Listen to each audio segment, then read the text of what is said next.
నేనెప్పుడు వెంకటేశ్వర స్వామి మా ఇంటి కులదైవం. మా ఇంట్లో నుంచి నేరుగా చూస్తే మంగాపురం సైడు గోపురం అక్కడంతా కూడా 3 నామాలు కనబడుస్తూనే ఉంటాయి. ఇంట్లో నుంచి పైన ఎక్కి చూస్తే తిరుమలలో ఉండే 3 నామాలు ఇంటి దగ్గర నుంచి చూసే అవకాశం వస్తుంది. నేను నమ్మిన దేవుడు, నమ్ముతున్న దేవుడు, నేను ప్రార్థించే దేవుడు వెంకటేశ్వర స్వామి అని చెప్పి కూడా నేను మీకు తెలియజేస్తున్నా.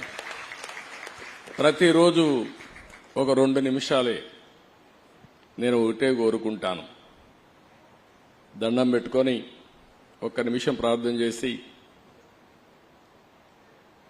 ఇప్పుడు ఒకసారి చూస్తే నాకు ప్రాణ భిక్ష పెట్టింది కూడా వెంకటేశ్వర స్వామి.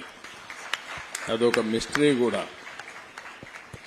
2003లో నా మీద 23 క్లేమోర్ మైన్స్ ని బ్లాస్ట్ చేస్తే సాక్షాత్తు వెంకటేశ్వర స్వామి నాకు ప్రాణ భిక్ష పెట్టాడు. ఏదో చెయ్యాలని ఆ రోజు నన్ను కాపాడాడు.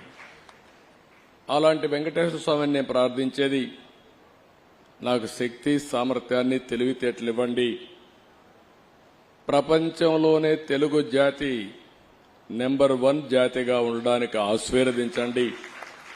ప్రపంచంలోని ఇండియన్స్ అందరూ కూడా గ్లోబల్ సర్వీసెస్ అంటే ప్రపంచంలో ఉండే ప్రజలకు సేవలు అందించే అవకాశాన్ని కల్పించండి. ఈ దేశంలో పేదరికం లేని సమాజం, అందుకే ఇటీవల నేను మాట్లాడుతున్నా జీరో పావర్టీ. మనందరి బాధ్యత. సమాజం మనకి ఇవన్నీ ఇచ్చింది.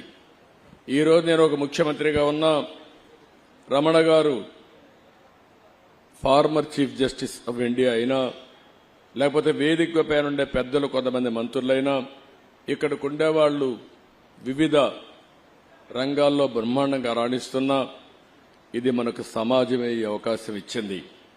అలాంటి సమాజంలో పేదరికాన్ని, అందుకే నేను ఒక స్లోగన్ తీసుకున్నా, zero poverty nation, zero poverty state, zero poverty village.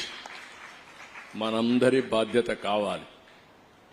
సంపద కొంతమందికి పరిమితమై పేదవాళ్లు పేదరికంలో మగ్గుతా ఉంటే అది మంచిది కాదు. ఈ విషయం మనం గుర్తుపెట్టుకోవాల్సిన అవసరం ఉంది.